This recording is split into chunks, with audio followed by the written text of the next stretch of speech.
వీళ్ళు గుండె మీద చేసుకోవాలి. ఉదయం 9 గంటల వరకు మన పార్లమెంట్ ఎలక్షన్లు పోలింగ్ అయితే నేను ఊళ్ళలో తిరుగుతున్నా. 9 గంటల దాకా 8 గంటల దాకానేమో టీఆర్ఎస్ వాళ్ళు బీజేపీ వాళ్ళు వేరే వేరే ఉన్నారు. 8, 9, 10, 11, 12 ఒకటే కొద్ది ఇద్దరు కలిసి ఒకటే దగ్గర కూర్చున్నారు. ఒకటే టెంట్లా.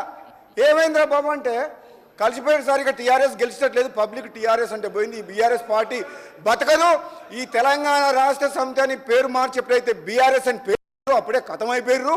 ఇక బీజేపీలోకి పోతట్టు సార్, మొత్తం బీజేపీకి ఓటేయమని చెప్పారని చెప్పి పబ్లిక్ మొత్తం ఓపెన్గా మొత్తం ఏకచక్రాధిపత్యం సారు కారు 16 అని విర్రవీగిన వాళ్లకు గుండుస్తున్నా ఒక్క ఎంపీ కూడా రాలి. ఎక్కడ పోయిందా సార్, ఎక్కడ పోయిండు, కారు ఎక్కడ పోయింది, 16 ఎక్కడ పోయినాయి అధ్యక్ష, ఒక్క ఎంపీ అన్న డిపాజిట్లు కూడా రాలే. అంటే అధ్యక్ష మీ ఒక్క మాట చాలా సీరియస్గా ఆలోచించాలి.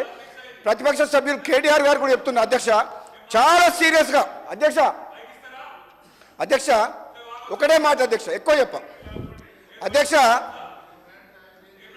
ఒక మాట తెలంగాణ సమాజం ఇచ్చిన తీర్పుని, ఆ తీర్పుని మనము